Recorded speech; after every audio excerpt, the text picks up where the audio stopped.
Sony a pour habitude de nous proposer des smartphones uniques en leur genre, de par leur design et les fonctionnalités qu'ils nous offrent, et dernièrement la marque Nippon nous surprenait encore avec un appareil très particulier, on peut même dire une caméra dans un corps de smartphone. Salut, c'est Ced et aujourd'hui je vous donne mes premières impressions sur cet appareil à la fois atypique et professionnel, le Xperia Pro I.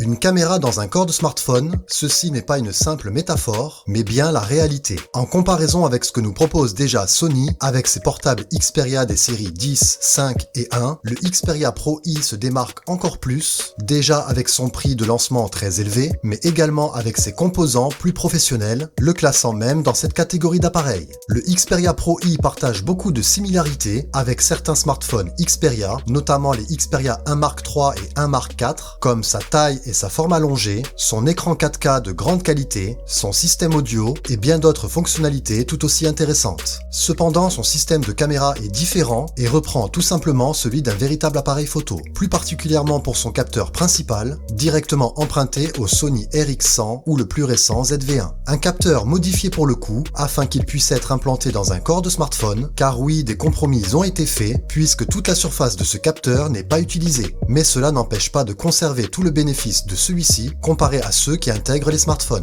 On peut remarquer que le design de ce Xperia Pro I ressemble beaucoup à celui du Xperia 1 Mark IV, même gabarit, dos en verre poli, cependant avec quelques variantes, comme le cadre rainuré rappelant le RX0 ou l'emplacement du module photo centré cette fois-ci. Justement, les caméras, parlons-en. On retrouve 3 capteurs photo de 16, 24 et 50 mm, les focales les plus utilisées chez les photographes. Celui de 24 mm, le principal, offrira bien sûr les meilleurs résultats, même si les autres ne sont pas non plus à dénigrer. Par contre, on ne les utilisera pas forcément dans toutes les conditions. Le capteur principal, cependant, est clairement au-dessus, notamment grâce à sa taille qui bien sûr le favorise. Il offre également la possibilité de jouer avec son ouverture, variant de f2 à f4, ce qui sera idéal dans bien des situations, déjà pour ajuster la quantité de lumière reçue ou jouer sur la profondeur de champ et modifier le flou d'arrière-plan. Vous pouvez obtenir des portraits en isolant vos sujets ou au contraire apprécier tous les détails d'un paysage. Logiciellement, on retrouve bien sûr plusieurs applications dédiées à l'image, comme sur la plupart des modèles Xperia d'ailleurs, avec notamment Photo Pro pour prendre des clichés comme avec un véritable appareil photo. Il y a même un bouton faisant office de déclencheur avec une demi-course très utile pour faire la mise au point. Beaucoup le trouveront trop sensible, personnellement cela me convient. Sa sensibilité réduit justement les tremblements à sa pression. Dans cette application, vous avez pratiquement tous les réglages nécessaires, semblables aux caméras Sony. Normal je dirais, car on est avant tout sur un appareil photo plutôt qu'un smartphone. Bien sûr, vous pouvez utiliser les fonctions automatiques, mais franchement, si l'on se dirige vers ce type d'appareil, ce n'est pas pour cela. Là où la majorité des smartphones utilisent des algorithmes pour optimiser le résultat, avec le Xperia Pro I, on vous propose de prendre le contrôle. Pas de photographie computationnelle ici, c'est pour cela qu'il faut considérer cet appareil autrement. Pour ma part, je reprends plaisir à travailler mes photos comme je le souhaite avec ce Xperia Pro I, je retrouve la même expérience qu'avec mon ZV-1, sauf que ce dernier, je ne l'ai pas toujours sur moi, le Pro I, oui. Concernant la vidéo, 2 autres applications nous sont proposées, toutes les deux bien distinctes. La première, Vidéo Pro, sera plus utilisée pour filmer normalement, je dirais. Déjà, le format d'enregistrement est en 16/9, plus commun, et vous pouvez aussi l'utiliser en mode automatique si vous le souhaitez, mais également jouer avec certains réglages si vous préférez personnaliser un peu plus le rendu de votre image. C'est une chose que j'apprécie chez Sony, pouvoir modifier ce que je veux, sans forcément passer par une application tierce. Tout est intégré, c'est pratique. Et vous pouvez également réaliser des vidéos plus cinématiques grâce à Cinema Pro, une application vraiment destinée à des fins cinématographiques, grâce notamment à des fonctionnalités bien spécifiques. Pour ceux qui ne connaissent pas, vous retrouvez ici presque tous les réglages nécessaires concernant la vidéo, ainsi que différents looks intégrés. Vous pouvez également organiser vos captations par projet et les travailler en amont pour ainsi les utiliser sans avoir obligatoirement le besoin de les retoucher. Dans mon cas, j'ai pris l'habitude de me servir de ces 2 applis, Vidéo Pro lorsque je souhaite filmer un événement rapidement et Cinema Pro pour un projet plus spécifique, qui me demande une réalisation plus travaillée. Le côté vidéo est plutôt convaincant dans l'ensemble, j'apprécie le rendu obtenu, très naturel, beaucoup moins digitalisé comparé à la plupart des smartphones. Un Un rendu qui en plus match parfaitement avec celui de mon ZV1, une caméra que j'affectionne particulièrement. Sans oublier qu'avec ce Pro I, je peux filmer en 4K 120 images par seconde et faire d'excellentes vidéos en ralenti. Chose impossible à faire sur la majorité des smartphones et même caméras, à moins d'y mettre le prix. Vous l'aurez compris, je suis plutôt emballé par ce Sony Xperia Pro I après ces quelques jours de prise en main. Comme je vous l'ai dit, je ne le considère pas comme un smartphone, mais plutôt comme une caméra à part entière, avec des fonctions de smartphone. C'est pour cela que je ne vous ai pas nécessairement parlé d'autre chose que de la photo et de la vidéo, car pour moi, si l'on s'oriente vers un appareil de ce genre, c'est pour ce qu'il représente réellement. Si vous êtes comme moi créateur de contenu, ou un photographe, ou un vidéaste, que vous possédez déjà une caméra Sony, et que pour vous votre appareil est avant tout un outil de travail, et non pas un objet de distraction, je vous conseille vraiment ce Xperia Pro I, même encore plus que le dernier Xperia 1 Mark IV. Ces quelques subtilités sont vraiment un plus, et je doute que les améliorations apportées au 1 Mark IV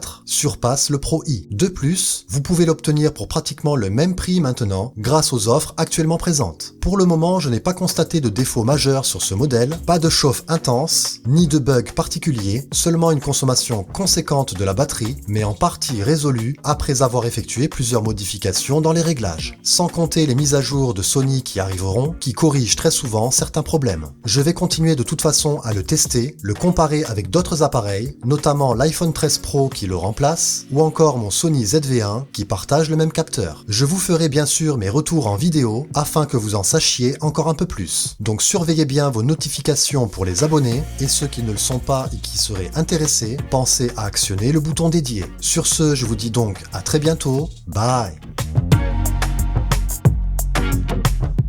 Ou ton grip presque inexistant, mais heureusement des solutions ont été trouvées pour te rendre encore plus plaisant chaque jour passé. Beaucoup parlent déjà de ta relève, le ZV2, mais pourra-t-il t'égaler dans ton rapport qualité-prix? On verra. Le temps nous le dira si c'était écrit. Mais en attendant et comme auparavant, tu es et restes la caméra parfaite pour moi.